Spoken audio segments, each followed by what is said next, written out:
She was, like, intentionally trying to steal my fiance that I have talked to daily for 5 years. It just made me hate her. And I figured that I don't want them together, but also if I did anything, he'd probably hate me anyway too. So I was going to just do the divorce.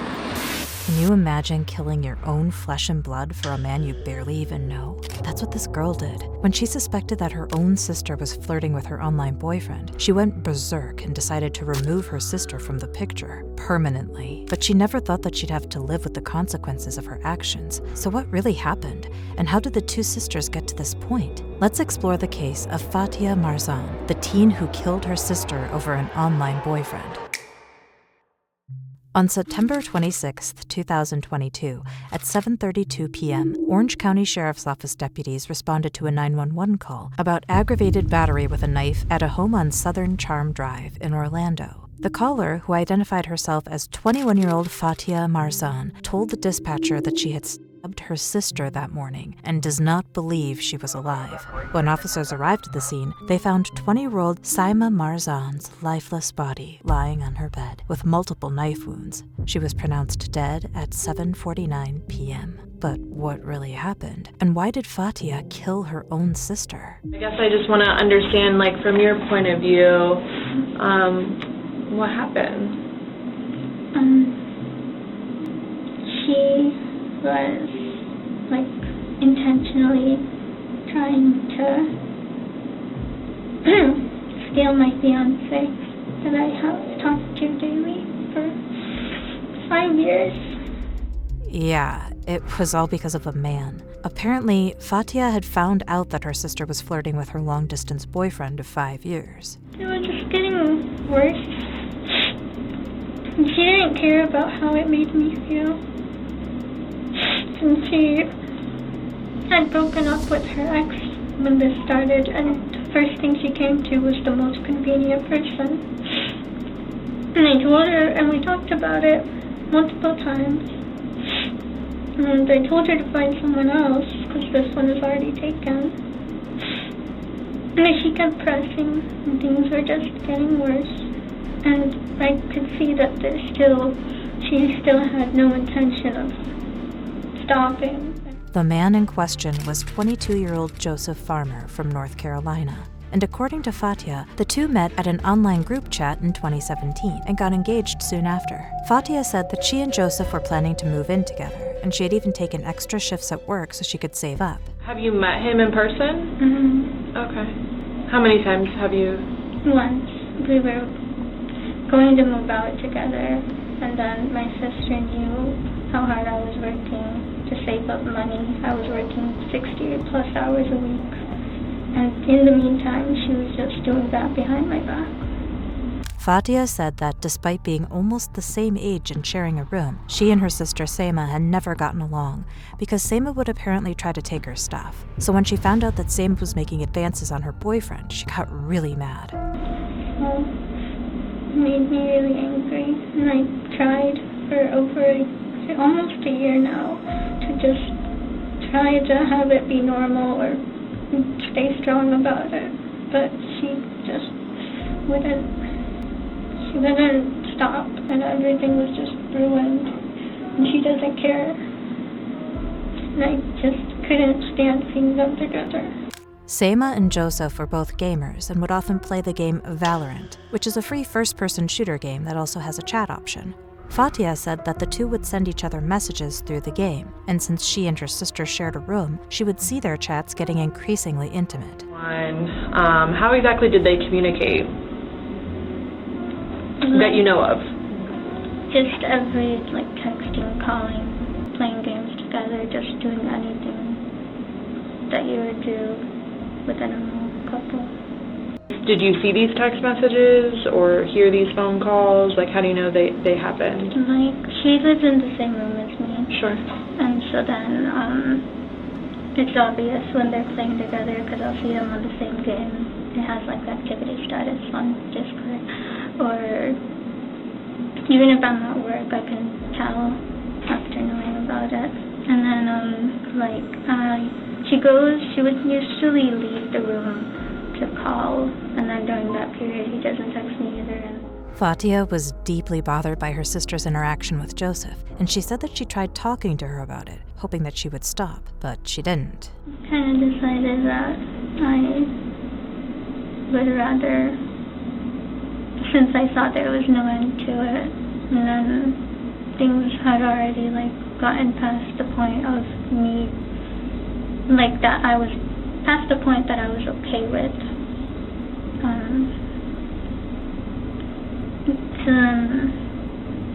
To be honest, I didn't want them together at all. Just the fact knowing that she knew everything and was doing it intentionally. At some point, Joseph even broke up with her because of her sister. And that's when Fatiha really lost it. So she came up with a deadly plan that would ensure the two of them never got together. It just made me hate her. And I figured that I don't want them together, but also if I did anything, he'd probably hate me anyway too. So I was going to just do both of us. Fatiha said that for about a year, she tried talking herself out of going ahead with the plan, and even tried to ignore them, hoping they would eventually get bored of each other and things would get back to normal. But that didn't work. Seima and Joseph seemed to get even closer to each other, making Fatiha feel like a third wheel. At some point I just felt it was more her. After I tried waiting for, because I know she doesn't want me in the picture, so I figured maybe she should just leave when she realizes that he's not going to just be with her. But then he felt guilty. He felt guilty for doing that to me. Okay. 2 weeks before the tragic incident, Fatiha had actually found out that Joseph had confessed his love for Seima. This completely pushed Fatiha to the edge, and she told detectives that she felt that she had no other choice than to get rid of her sister. So you've been thinking about this for a little bit? I've had an impulse that I've been trying to put away, but it's just I didn't see any more options. I tried to be optimistic. I tried to do every other way. I tried waiting. I tried talking about it, and nothing was working. So she went to Amazon and bought a dagger-style knife and hid it in her closet, waiting for the right moment to strike. What weapon did you use? A dagger. Okay. Is it the one that was on the bed? Okay. Where'd you get it from? Another one. Okay. On the desk. Amazon. Amazon? Okay. Mm-hmm. Did you order it, or did someone else? You ordered it? Okay. Do you remember when? A week or so ago, maybe 2 weeks. Okay. And what was your reasoning for ordering it? What I felt I had to do. Fatiha told detectives that her family usually stayed up late and prayed often, so she had to pick the perfect time when everyone was asleep. 30, you picked that time. Why 4:30? What does that mean? The quietest time, because my family stays up late too. Okay. But that time was when everyone was asleep. Fatiha knew her sister would normally go to bed at 2 a.m., but on September 26th, Seima was up until 3. You fell asleep? Normally she might fall asleep around 2. Okay. But last night she went to bed at 3. Okay. And then, you normally, you go to bed or between 5 and 6, but last night you went to bed at, what time did you say? Probably 5. 5, okay. I don't remember exactly how long after, but it wasn't too long after because I just felt. At 4:30 a.m., when she was sure that no one would interrupt her, Fatiha took up her dagger and began to brutally stab her sister in the heart. Was your sister asleep? Mm-hmm. Okay. She never woke up? Well, she did. Do you remember how many times you used the knife? 3 or 4. Do you remember where? On her body?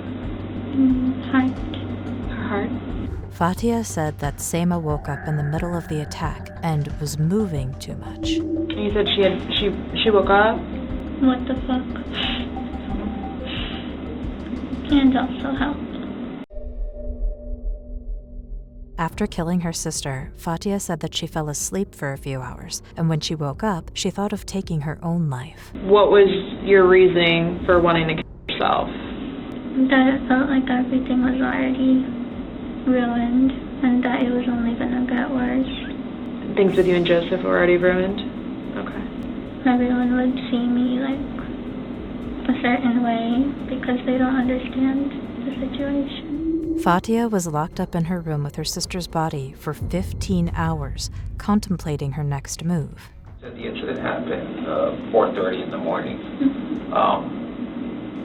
And my understanding is that your whole family was in the house, right? Sleeping.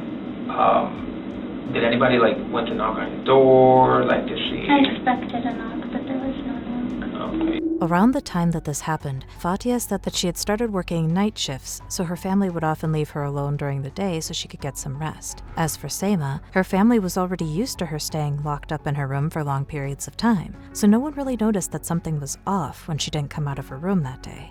Fatiha's mom did pass by the girls' room around noon to check on them and asked that they open the window because it was really hot, but she went away without entering the room when Fatiha assured her that they were okay. A younger sister who was closer to Fatiha was the one who got suspicious when she received a cryptic text from Fatiha around 7 p.m. I said she was the best and she was like, oh, that seems weird. Why would she say that? Okay, just telling her. Okay.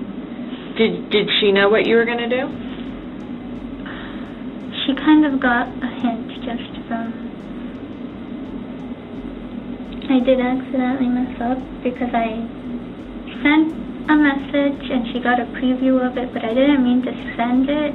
I meant to edit another message so it wouldn't give a notification. The sister managed to talk Fatiha out of hurting herself and asked her to call the police instead. How do you feel right now? Kind of sad. I didn't plan on being here for the aftermath, but then I knew what it would be that he wouldn't want to talk to me, so kind of sad. Fatiha told detectives that before she killed Seima, she had convinced herself that she had enough reasons to go through with it. But now that it's over, she could no longer see what those reasons were. After this confession, Fatiha was arrested and charged with first-degree murder. But despite having admitted to the crime, she actually pleaded not guilty and is currently being held in jail without bond as she awaits her trial. Now, this case is truly appalling. What do you think about this case? Let me know in the comments section, and don't forget to like and subscribe to Crime City for more interesting videos.